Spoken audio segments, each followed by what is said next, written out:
আল্লাহ তাআলা সূরাতুল কদর নাযিল করলেন। আল্লাহ তাআলা বলেন, ইন্না আনজালনাহু ফি লাইলাতিল কদর। আমি কোরআনকে কদরের রাতে নাযিল করেছি। কিসের রাতে নাযিল করেছেন? কদরের রাতে নাযিল করেছি। এরপরে বলতেছে, ওয়া মা আদরাকা মা লাইলাতুল কদর। তুমি কি জানো কদরের রাতটা কি? কদরের রাত কি? তুমি কি জানো কদরের রাত? লাইলাতুল কদরি খায়রুম মিন আলফি শাহর। কদরের রাত হাজার মাস চেয়ে অধিক উত্তম, হাজার মাসের চেয়ে অধিক উত্তম। সুবহানাল্লাহ।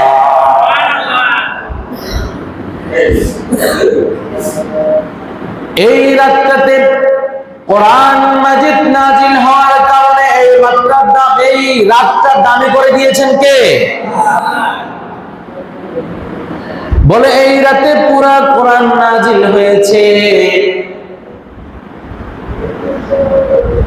এই রাতে আল্লাহ তাআলা লাওহে মাহফুজ থেকে প্রথম আসমানে একটা মসজিদ আছে, একটা ঘর আছে, যেটার নাম হচ্ছে বাইতুল ইজ্জা। এই বাইতুল ইজ্জাতে এই কদরের রাতে পুরা কোরআন সেখানে নাজিল করেছেন। সুবহানাল্লাহ। কদরের রাতে যে নাজিল করেছেন, কদরের রাতে কি পৃথিবীতে নাজিল করেছেন? কারণ পৃথিবীতে তো প্রেক্ষাপট অনুযায়ী কোরআন নাজিল হয়েছে, ঠিক না?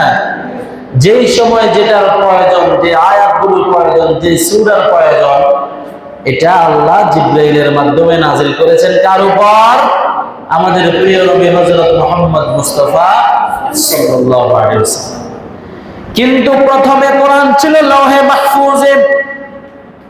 লাইলাতুল কদরের রাতে আল্লাহ তাআলা প্রথম আসমানে বাইতুল ইজ্জা, সেখানে কোরআন মাজিদ লাইলাতুল কদরের উপরে নাজিল করেছেন। এই লাইলাতুল কদরে নাজিল হওয়ার কারণে আল্লাহ তাআলা এই রাতটাকে হাজার মাসের চেয়েও দামি করে দিয়েছেন। সুবহানাল্লাহ।